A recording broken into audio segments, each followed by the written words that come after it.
الكريم أما بعد فأعوذ بالله من الشيطان الرجيم بسم الله الرحمن الرحيم الذين آتيناهم الكتاب يتلونه حق تلاوته أولئك يؤمنون به ومن يكفر به فأولئك هم الخاسرون صدق اللہ العظیم۔ قرآن کریم کی سورہ بقرہ کی آیت نمبر 121 آپ کے سامنے پڑھی گئی۔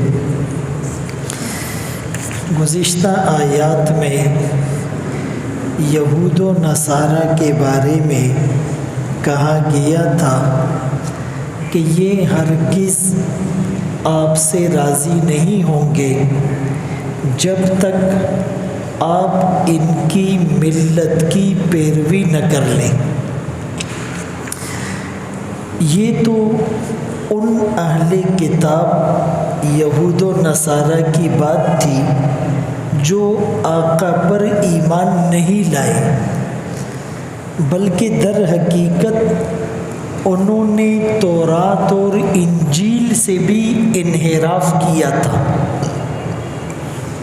اس آیت میں ان اہل کتاب یہود و نصارہ کا ذکر ہے جو تورات اور انجیل پر قائم رہے اور تورات اور انجیل کی تعلیمات کے مطابق قرآن کریم پر اور آقا پر بھی ایمان لے آئے۔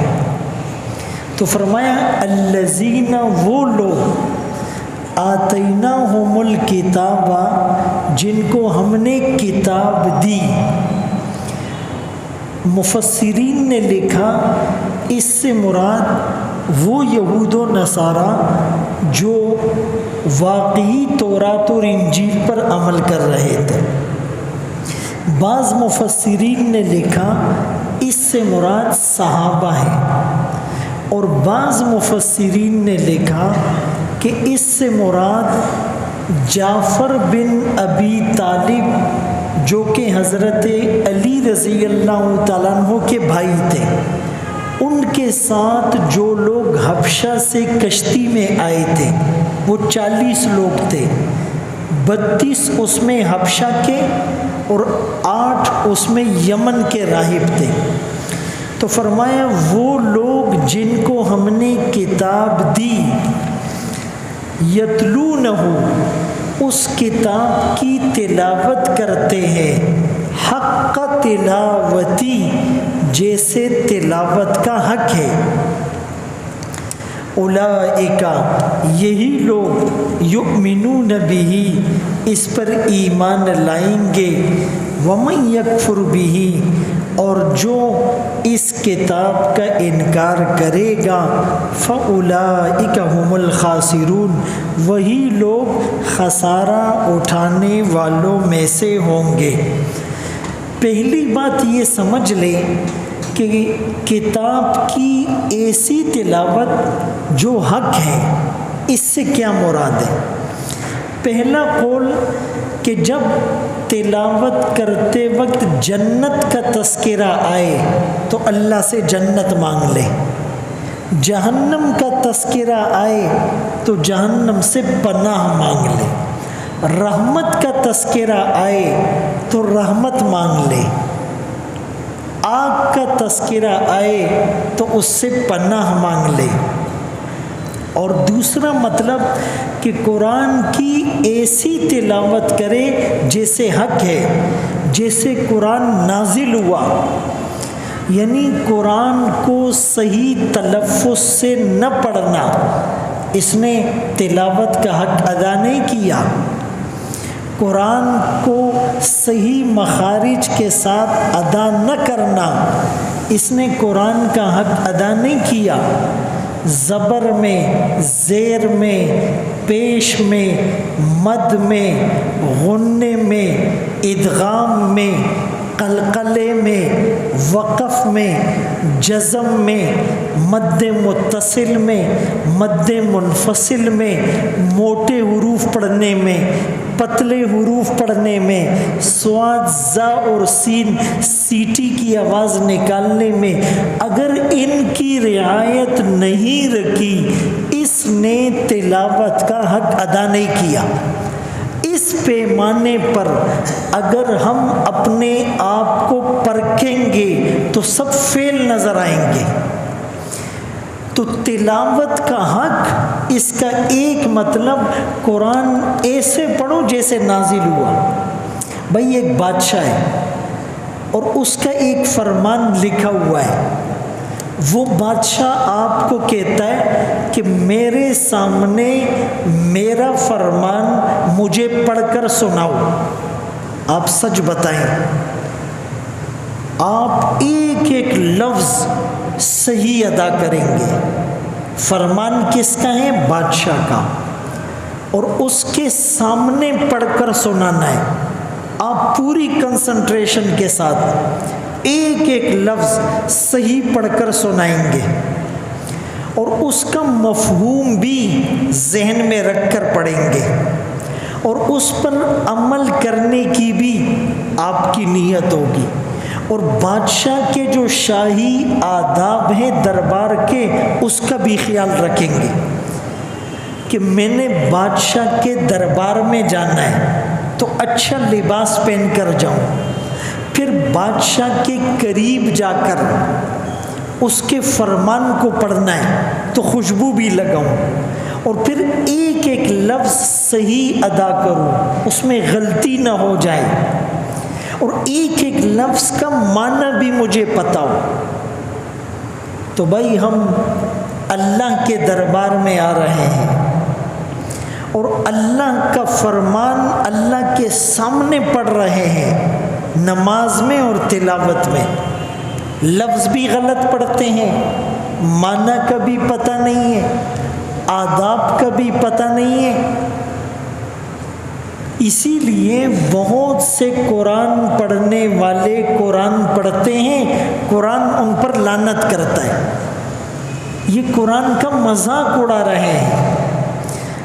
اسی لیے 29ویں پارے میں سورۃ المزمل میں اللہ نے حکم دیا رتل القرآن ترتیلا، قرآن کو ٹھیر ٹھیر کر پڑھو، تجوید سے پڑھو، ادائیگی حروف کی صحیح ہو، مخارج صحیح ہو، غننے کی جگہ پر غنہ ہو، مد کی جگہ پر مد ہو، وقف کی جگہ پر وقف ہو، اللہ کے نام کو پر کہاں پڑھنا ہے، باریک کہاں پڑھنا ہے، یہ ہمیں پتہ ہو۔ اللہ اکبر کبیرہ۔ ایک مطلب تلاوت ایسے کرو جیسے اس کا حق ہے، کہ قرآن کے حلال کو حلال اور حرام کو حرام سمجھو۔ ایک مطلب اس کے کلمات میں تحریف نہ کرو۔ یہود کیا کرتے تھے؟ یحرفون الکلم عن مواضعہ، جو ان کے مطلب کی آیت ہوتی پڑھتے، جو ان کے خلاف جاتی اس کو چھوڑ دیتے۔ افتؤمنون ببعض الکتاب وتکفرون ببعض، بعض باتیں مانتے ہو بعض کا انکار کرتے ہو، تو تم ایسا نہیں کرنا۔ قرآن کے ظاہری الفاظ میں کوئی تبدیلی نہیں کر سکتا، اس لیے کہ اس کی حفاظت کا ذمہ اللہ نے لیا۔ انا نحن نزلنا الذکر وانا لہ لحافظون، بے شک ہم نے، ہم ہی نے قرآن کو نازل کیا اور ہم اس کی حفاظت کرنے والے ہیں۔ تو قرآن کے الفاظ میں کوئی تبدیلی نہیں کر سکتا، اس کا مطلب کرے گا تو پکڑا جائے گا۔ قادیانیوں نے کوشش کی لیکن لوگ پکڑ لیتے. اسی طرح معنی میں تبدیلی کی کوشش کی لیکن پکڑے جائیں گے. ایک مطلب کہ قرآن کی آیات میں اپنی مرضی سے تعویل نہ کرے. لفظ تبدیل نہیں کیا، معنی بھی تبدیل نہیں کیا، بس یوں کہا کہ اس کا مطلب یہ، میرا ذہن یہ کہتا ہے اس کا مطلب یہ. آج کل تو جو ریٹائرمنٹ لیتا ہے وہ تفسیر لکھنے بیٹھ جاتا ہے، بیچارے کو عربی نہیں آتی،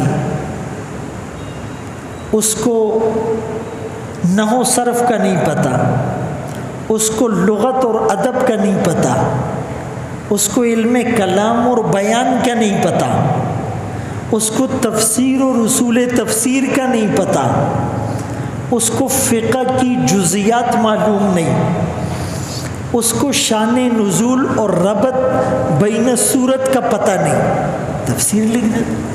حدیث پاک میں آتا ہے رسول اللہ صلی اللہ علیہ وسلم نے فرمایا مجھے اپنی امت پر سب سے زیادہ ڈر اس بات کا ہے کہ قرآن ہر ایک کے سامنے کھل جائے گا، وہ اپنی عقل کے گھوڑے دوڑائے گا.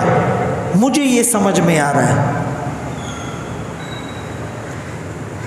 ایک مطلب تلاوت کے حق ادا کرنے کا کہ اس پر عمل بھی کریں. حسن بصری رحمۃ اللہ علیہ فرماتے ہیں یعملون بمحکماتہ، قرآن کی آیات دو قسم پر ہے.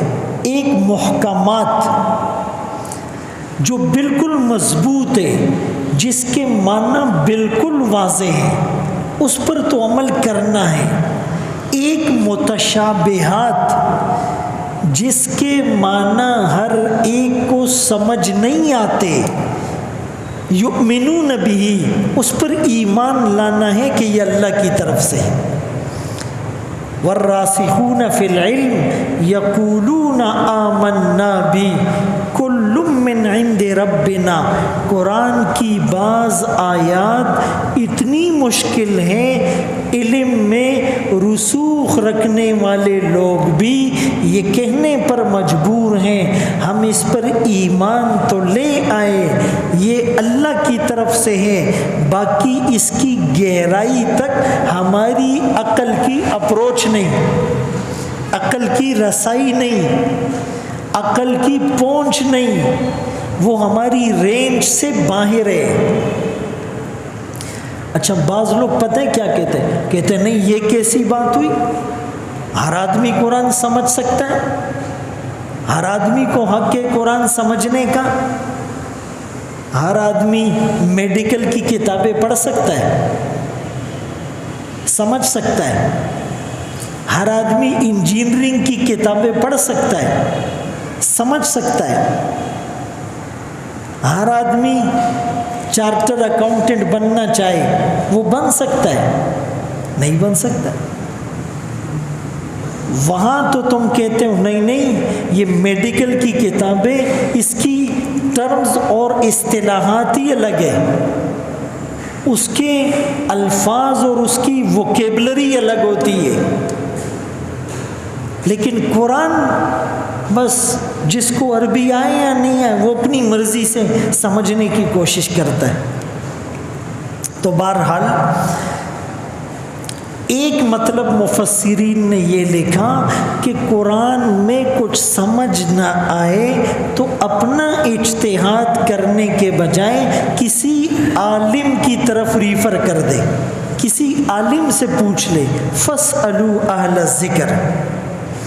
اور ایک مطلب قرآن کی تلاوت کا حق ادا کرنا، اس کا یہ ہے کہ ایسی اتباع کرو جیسی اتباع کا حق ہے. الذین، وہ لوگ، آتیناہم الکتاب، جن کو ہم نے کتاب دی، یتلونہ، اس کتاب کی تلاوت کرتے ہیں، حق تلاوتہ، جیسے تلاوت کا حق ہے. حق حق تلاوتہ کا کیا مطلب، وہ سارے قول میں نے بتا دیے۔ اولئک، یہی لوگ، کون سے لوگ؟ جنت کے ذکر پر جنت مانگ لیں، جہنم کے ذکر پر جہنم سے پناہ مانگ لیں، رحمت کے ذکر پر رحمت مانگ لیں، عذاب کے ذکر پر ڈر جائیں، صحیح تلفظ سے پڑھے، ایسے پڑھے جیسے قرآن نازل ہوا، اس کے حلال کو حلال سمجھے، اس کے حرام کو حرام سمجھے، اس کے لفظ اور معنی مفہوم میں تبدیلی نہ کرے، اپنی مرضی سے تعویل نہ کرے، اس پر عمل کرے۔ ایسے لوگ یؤمنون بہ، حقیقت میں ایمان لانے والے۔ اب آپ بتاؤ، جس کو ترجمہ ہی نہیں آتا، اس کو پتہ ہی نہیں ہے رحمت کی آیات پڑھی جا رہی ہے، عذاب کی آیات پڑھی جا رہی ہے، جنت مانگی جا رہی ہے، جہنم سے پناہ مانگی جا رہی ہے، حلال کا ذکر ہے، حرام کا ذکر ہے، پتہ چلتا ہے ہم لوگوں کو؟ ہمیں فکر ہی نہیں ہے۔ ہم کہتے ہیں بس وہ بچپن میں قرآن پڑھا ہے، بس وہ گاڑی چل رہی ہے، وہ بھی رمضان میں صرف ہم نے اٹھانا ہے، اور رمضان اس میں تراویح بھی ایسی مسجد میں پڑھنے کی کوشش کرتے جہاں 10 منٹ پہلے فارغ ہو، زانو پہ شرمون و شرمولے دے۔ یہ بہت بڑی بدبختی ہے، بس وہاں جانا ہے جہاں 10 منٹ پہلے فارغ ہو جائے، وہ قرآن غلط پڑھے، وہ قرآن کا مذاق اڑائے، ہمیں قرآن سمجھنا ہے، ہم نے مسجد سے جلدی نکلنا ہے۔ ایسا پڑھانے والا تراویح اور اس کے پیچھے جان بوجھ کر پڑھنے والے دونوں گناہ گار ہیں۔ 30 40 50 سال میں ہم نے کبھی یہ فکر نہیں کی کہ آنے والے رمضان میں ہم قرآن سنیں، ہمیں تھوڑا تھوڑا سمجھ بھی آ رہا ہو۔ یہ ساری باتیں جو میں نے کی، یہ تب ممکن ہے کہ آپ کو قرآن سمجھ آئے۔ اسی لیے فرمایا وَمَن يَكْفُرْ بِهِ، جو قرآن کا انکار کرے گا، فَأُولَئِكَ، یہی لوگ هُمُ الْخَاسِرُونَ، خسارہ اٹھانے والوں میں سے ہوں گے۔ قرآن کی ایک آیت جو سورہ مائدہ میں ہے، اللہ فرماتے ہیں وَلَوْ أَنَّهُمْ أَقَامُوا التَّوْرَاةَ وَالْإِنْجِيلَ، اگر یہ لوگ قائم کر لیتے تورات کو، انجیل کو، وما انزل الیہم، اور جو ان کی طرف نازل کیا گیا، من ربہم، ان کے رب کی طرف سے، یعنی قرآن کو، لَأَكَلُوا مِن فَوْقِهِمْ، یہ کھاتے اوپر سے بھی، وَمِن تَحْتِهِمْ، نیچے سے بھی۔ اللہ اوپر سے بھی نعمتیں برسائے گا اور نیچے سے بھی نعمتیں اگائے گا۔ اور سورہ مائدہ کی دوسری آیت، قل، اے نبی کہہ دیجئے، یا اہل الکتاب، اے یہود و نصارہ، لستم علی شیء، تم کسی دین پر نہیں، حتی، یہاں تک، تقیم التوراۃ، کہ تم قائم کرو تورات کو، والانجیل، انجیل کو، وما انزل الیکم من ربکم، اور جو تمہاری طرف نازل کیا گیا تمہارے رب کی طرف سے، یعنی قرآن کو۔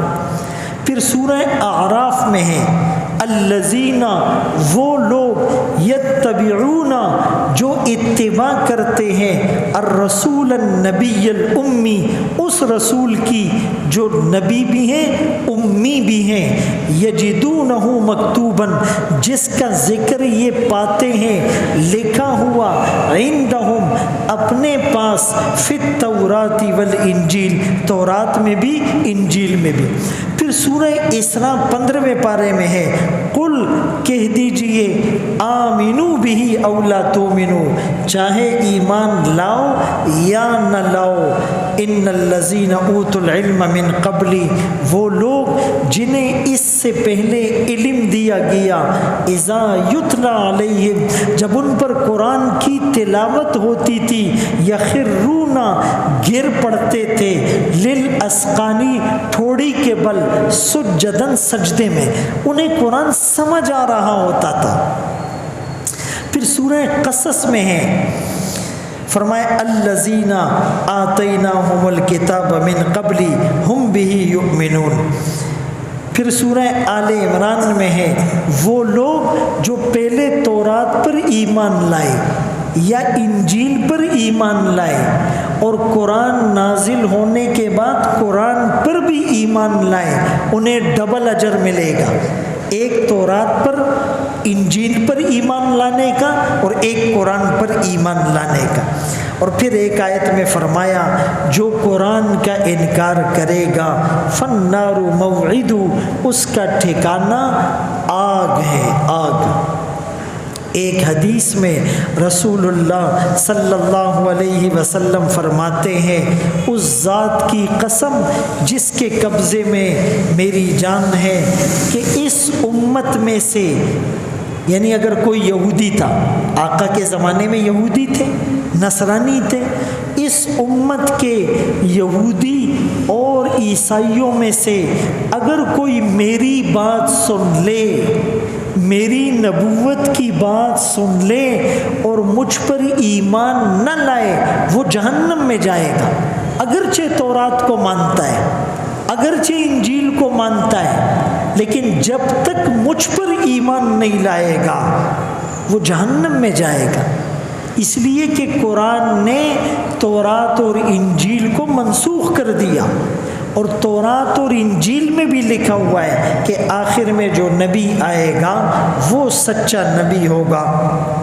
تو ایک ہماری قوت علمیہ ہے، اللہ نے علم دیا ہے، جہاں اس سے انگلش سیکھتے ہو، بائیولوجی سیکھتے ہو، کیمسٹری سیکھتے ہو، فزکس سیکھتے ہو، کمپیوٹر سیکھتے ہو، وہیں پر قرآن کے مضامین بھی سیکھو، ٹائم نکالو۔ قبر میں یہ جواب نہیں چلے گا کہ جی بس ہم تو بچپن میں کسی نے توجہ نہیں دی۔ اپنے قوت علمیہ کو قرآن کے مضامین سمجھنے میں لگاؤ، اور اپنے قوت ارادیہ کو، ول پاور کو قرآن کی اتباع پر خرچ کرو۔ اللہ ہم سب کو ان باتوں پر عمل کی توفیق نصیب فرمائے۔ استغفر اللہ العظیم الذی لا الہ الا هو الحی القیوم واتوب الیہ۔ رب اغفر وارحم وانت خیر الراحمین۔ رب اغفر وارحم انک انت الاعز الاکرم۔ اللہم آت نفسی تقواها انت مولاها وخیر من زکاها۔ وصلی اللہ تعالی علی خیر خلقہ محمد وآلہ واصحابہ اجمعین برحمتک یا رحمن۔